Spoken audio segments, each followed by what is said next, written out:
Hi, it's that guy with MS, and I've had the question, is treating multiple sclerosis with psychedelic ketamine a good idea? Could it work? In the 90s, it was known as a party drug. People would go to raves and all that, but today, there are legitimate and legal medical applications. Ketamine is an anesthetic, and at low to moderate doses, it can just provide a relaxed sense, pain relief, things like that. At higher doses, it has psychedelic capabilities, can create just feelings of disassociation that sometimes allow people to step back and see their circumstances in a different light. It's also a very focused therapy. A session typically lasts about an hour, as opposed to other psychedelics that can be kind of an all-day commitment. Psychedelic medication was considered a breakthrough therapy when it first emerged in the 1950s and 60s, and there's some exciting research back then on a variety of topics. Unfortunately, it got rendered illegal, which turned out to be more for political reasons than medical, but for 50 years, there's been virtually no research and access to this. That is starting to change. In general, the psychedelic therapies are used to treat mental health issues, and they're proving to be very powerful for treating PTSD, anxiety, depression, a whole range of things. Allows them to see things in a new light, even if temporarily, and then they come back and, once you know something to be true or you've seen it in a different light, it's hard to unsee it sometimes, and that can be very useful in terms of a mental health context. There's a lot of research that's emerging on psychedelics now, and a lot of it is starting to come out for multiple sclerosis. I do know that psychedelics have very powerful immunomodulating effects and anti-inflammatory effects, much like some of the other MS meds. So, in theory, they could make a positive contribution. Johns Hopkins is doing research with ketamine therapy and finding that it can be an effective way to lessen MS fatigue and also deal with some of the depression that comes with MS. Ketamine can also be very helpful for chronic pain. Obviously get a pain benefit during the initial session because it's an anesthetic, but one of the exciting things about ketamine is the pain relief seems to last, sometimes for days or weeks, long after the medication itself is worn off. So it can be a useful change in pain signaling pathways. One of the things that happens when you have chronic pain over a long period of time is the nerves can get burned in, a little bit like an old computer monitor or TV where it's been left on one program for too long and you can still see the images. The nerves are kind of the same way, and so that can create pain signals even after some of the initial stimulation maybe has gone away. Maybe the pain issue isn't really there anymore, but the pain signals still keep coming. So ketamine is emerging as a way to help smooth out some of those damaged pathways and kind of give a reset so that the nerves are not maintaining that old echo effect of the pain. Hello, IT? Have you tried turning it off and on again? Psychedelics are also great for neuroplasticity. They create a flood of new neural connections. That's part of how the effect works. And that can be really powerful because those new connections can then bypass old broken connections, whether they're for a mental health condition or a physical health condition.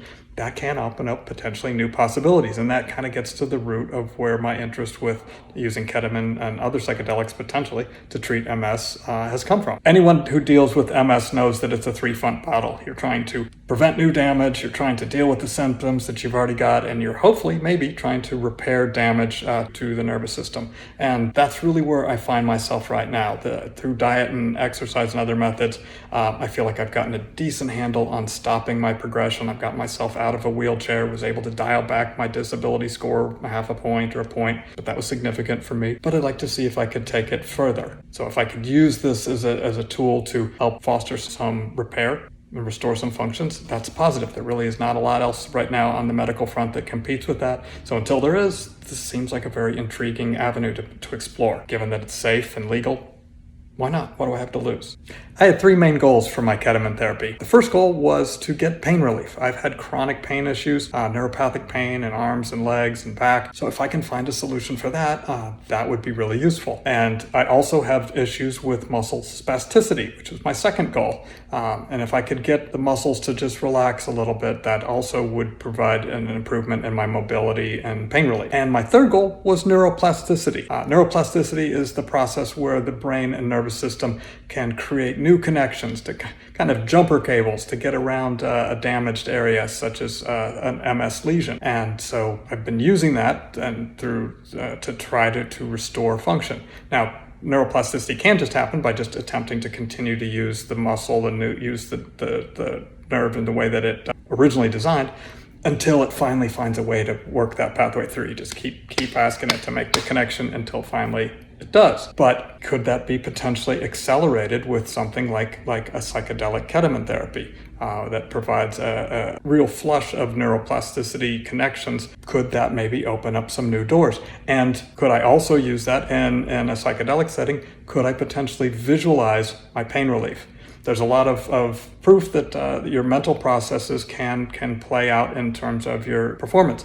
Thinking about doing a basketball free throw, thinking about doing a golf swing, things like that are known to improve your performance. Even if it's not actual physical practice, the mental practice of going through those efforts can help. I was curious with what could potentially happen if I combined a flood of new neural connections with some structured work to visualize pain relief, visualize muscle spasticity relief, and also visualize things like improved nerve connectivity and repaired damage to my spinal cord, which is where most of my MS lesions are. I've always had the feeling that somewhere in my mind, there was a switch that controlled my immune system, damaging my nervous system, muscle spasticity, things like that. And if I could just somehow get in and figure out where that switch was, that I might be able to turn it off or turn it down and make that a little bit better. I know I've made some very poor decisions recently,